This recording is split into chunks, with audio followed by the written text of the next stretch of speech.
Alrighty, this will be the People News. Never look straight forward. Always look around you. Be able to protect yourself by any means necessary. Anything I say or do is just my opinion and my opinion only. That's due to my research, not y'all's. So do not take it as legal advice. Okay. Number one, I never signed a contract um, to be a bar member to give you legal advice. Alright. And use your Second Amendment and arm yourself with knowledge. Now, before I get here, it's going to be a good couple of videos because it's going to be for my archives. But if you want it without my yappity yap yap yap, go to the 10th Amendment Center and he'll give you some description over a period of time with the next couple of videos. Okay. Uh, fair notice, I have not subscribed to him, but I have seen a little bit of this video earlier, and it's about the Virginia, okay, and Jefferson, okay. So what we got to also discuss and realize, my last video talked about the Constitution. We need to read it in Black Law definition of the original intent. Well, you can't get any more original intent than Jefferson, okay. Um, what was it, 1774 somewhere? Yeah, it's right there on the screen. um, but you can't get any more with intent of the Constitution, okay? And most people don't realize this, but when you actually sit and think about this, when Jefferson wrote this to the British kings and all that, he actually was using what we call today our First Amendment rights. He petitioned his grievance against the crown. Okay, he did a monstrance. He was trying to get remedy. He did not want to break away. He just wanted to let known, just leave us be, and whatever we do to ourselves is what we decide to do to ourselves together. But just leave us be, right? And we had to also realize that the Constitution was actually supposed to be directed to not trespass upon our rights. Okay? But somehow or another, they decided to go ahead and create 11th Amendment, which gives them sovereign citizen King George immunity and saying, hey, we're sovereign, we get to do what we want to do, and you must bow down and rise when we tell you every time you come into our courtroom.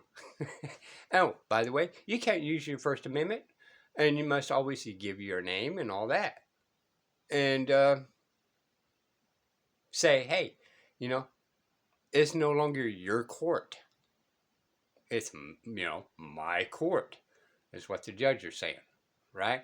And but when you sit and think about it, that's what Jefferson did before he was in the process of creating the Constitution in 1791. Okay, as we know it today, anyway. All right, but it was the First Amendment to petition in writing to them. Right, this is what we're supposed to do.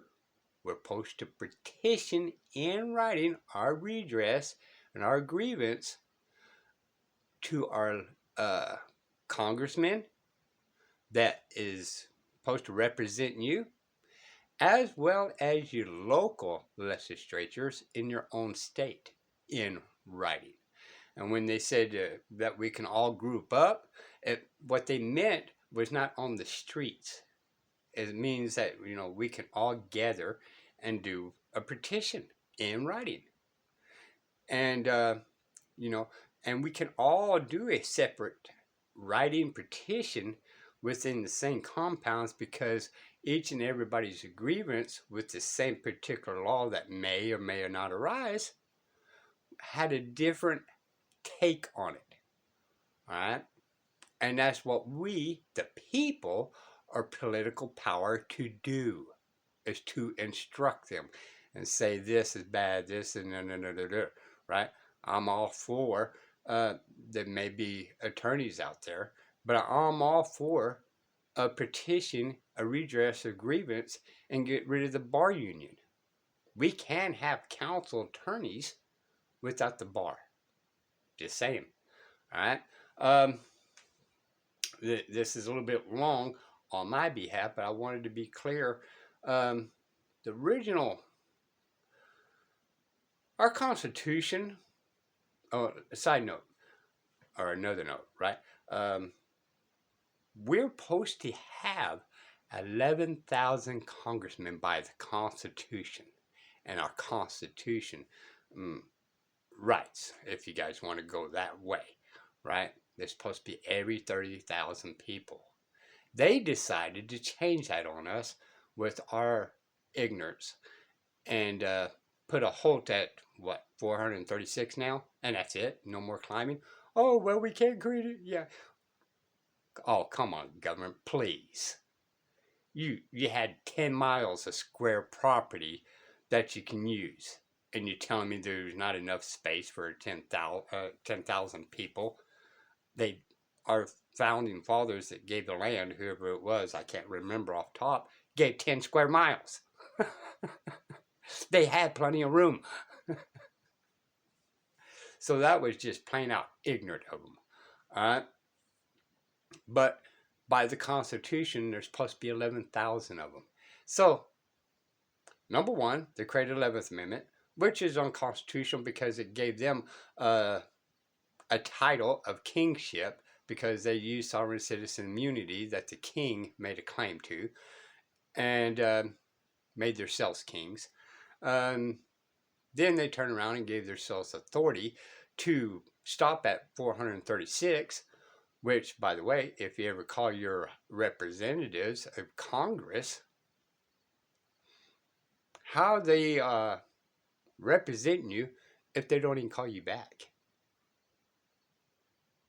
I haven't yet had one call me back. So, in fact, they're not representing me because they're not taking my petition of regress of how stupid they are. So I had to do it in writing, but we could call them and all that kind of stuff, and I understand that if we had 11,000. It was easy access to our representatives. All right, I'm sorry about the going on. So this is going to be a short one, what he's talking about, because of my yappity yap yap yap. And if you don't want to hear me, which I don't blame you, the 10th Amendment Center. Check it out in the full context. It's only 38 minutes, which is a lot less than my time. These acts are a nullity, and we declare them void. Oh. That's how... Okay. One more time. I should make another video since I raved. Also, the President of the United States, when it was originally in this country, was the exact same authority as the original King of England. See, and the British. Okay, most people don't study too far back, but in 1200, they came from. It's been a while since I read up on it, and I believe it was Denmark. All right. And you guys could correct me who it was, but the same principle applies if I'm wrong on the name. But the king got all this land. And then when that one particular king died, and I can't think of the name, the new one rised in Denmark and abandoned what we call today England. Okay? And of course, you know, they had to take care of themselves. They didn't really have what you guys call a democracy or republic or anything like that. So other countries kind of came in there and pillaged from them and all that. So they actually created, and you guys remind me the name. It was a very hard name for me even to pronounce, let alone remember. But his only job was to, the only job was to kind of do treaties from the foreign nation so they could quit coming in and pillorying off them. Now they had to come in and do business. Okay. And then he also had authority to kind of create basically a security guard to kind of keep a watchful eye on the foreigners, which is what we call today armies, right? Soldiers, however you want to pronounce it. And so, really, that's all the power the president is supposed to have. And these executive orders does not apply to us. That's administrative, and executive order only applies to the government employees in the federal agencies, including Congress, Senate, but it does not apply to the people because the king at the time of England in 1200 had no authority to say anything to the people. They listened to the people and say, hey, we're having problems with this and this and this and this. And that's what the president's supposed to do.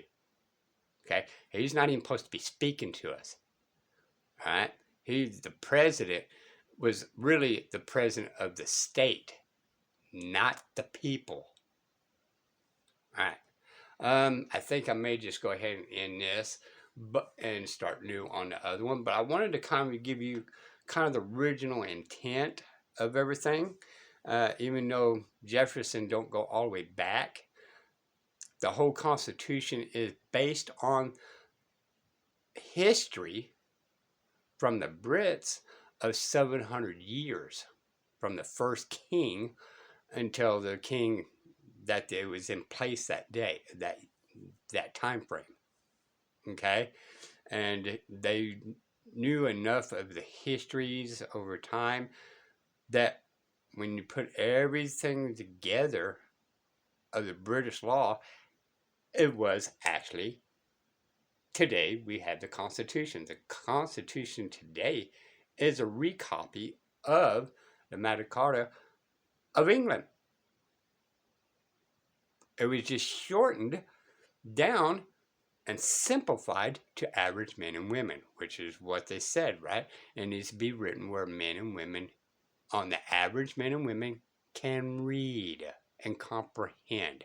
It wasn't supposed to be complex. It wasn't supposed to have a bunch of Latin words in there and speak which we are, and you know, it was supposed to be clear and concise of the meaning, the text of the language of the day, and for men and women to easily read. Even today, it should be easily read. Okay? So, I guess I'm giving you a little bit of history lesson. This is part one, I guess. I'm sorry about rapping and raving, but we need to also understand how this came about, right? And when they said parvivere, which I heard it was 12-year-old or 16-year-old lady, it don't matter at this day and time whether it's a lady, well, history is supposed to be accurate, or parvivere. The one thing they didn't say was the British is coming, because everybody in the country at the day was Brits. It was the redcoats are coming. So even just the simplest words changed in history, okay, makes a big difference overall. All right. These are We the People News. Bye, y'all.